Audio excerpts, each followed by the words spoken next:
السلام علیکم۔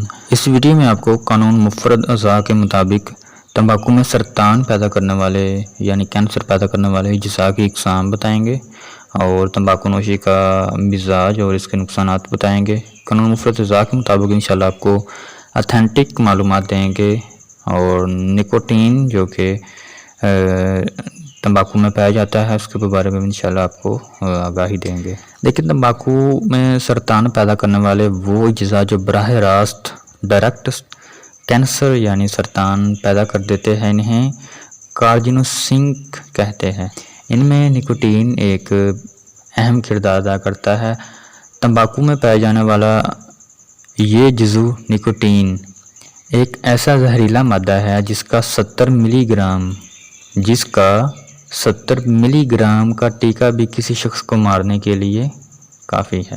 یہ دیکھیں ملی گرام کی بات ہو رہی ہے، یعنی 1 گرام میں 1000 ملی گرام ہوتے ہیں۔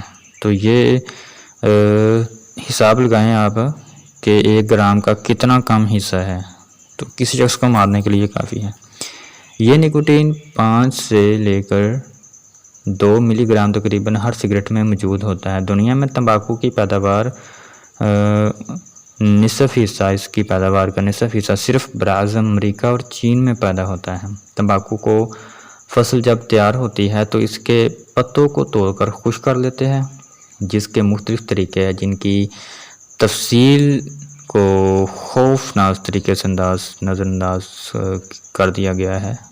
بہرحال خون میں پائی جانے والی نکوٹین کی مقدار اس کا تعلق تمباکو کی قسم، سگریٹوں کی تعداد اور دھوئیں کی مقدار سے ہے جس سانس کے ذریعے اندر انسان کھینچتا ہے۔ جو شخص زیادہ دیر تک دھوئیں کو اندر سے رہنے دے گا وہاں پر یہ امکان موجود ہے کہ یہ نکوٹین 90% تک اس کے خون میں تحلیل ہو جائے گی۔ اس کے برعکس جو شخص دھوئیں میں زیادہ زور سے نہیں کھینچتا، دھوئیں کو زیادہ زور سے نہیں کھینچتا یا زیادہ دیر تک دھوئیں کو اپنے اندر نہیں رکھتا، تو اس کی سرسری تمباکو سے 10% تک نکوٹین اس کے خون میں تحلیل ہو سکتی ہے۔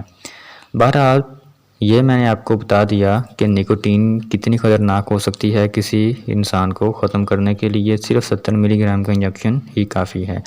اسی طرح میں نے آپ کو یہ بھی بتا دیا کہ جو شخص زیادہ دیر تک دھوئیں کو اندر رکھتا ہے اس کی کتنی مقدار خون میں شامل ہوتی ہے، اور جو شخص کم ٹائم تک جو سگریٹ نوشی یا تمباکو کا دھواں ہوتا ہے وہ اپنے اندر رکھتا ہے تو اس کو کتنی نکوٹین کی کتنی مقدار خون میں شامل ہوتی ہے۔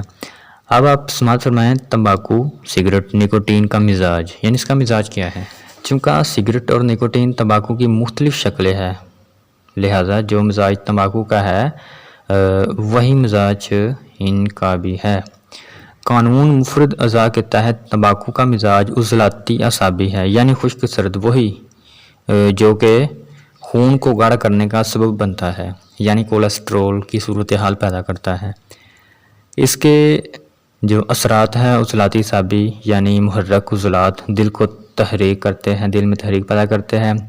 محلل اعصاب اور مسکن غدد یعنی جگر کو بالکل تحلیل کر دیتے ہیں۔ کیمیائی طور پر خون میں سوداویت اور خشکی بڑھ جاتی ہے، خشکی خون میں بڑھ جاتی ہے۔ اگر کوئی شخص نوجوانی کے زمانے میں اگر سگریٹ پیتا ہے، نکوٹین پیتا ہے تو اس کو انشطار بھی آ سکتا ہے، یعنی اس کا عضو تناسل حرکت بھی کر سکتا ہے، کیونکہ اس کے پینے سے دل میں تحریک پیدا ہوگی انتہائی شدید قسم کی۔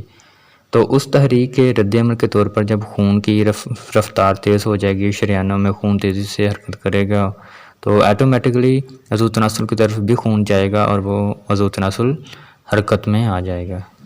اس کے خواص یہ ہے کہ حابس رطوبت، بلغم، محلل اعصاب ہے، تھوڑی مقدار میں ہاضم، ملین، قبض کشا اور مسکن درد ہے، کیونکہ یہ خون کو گاڑھا کرتی ہے اس لیے درد کو رفع کرتی ہے۔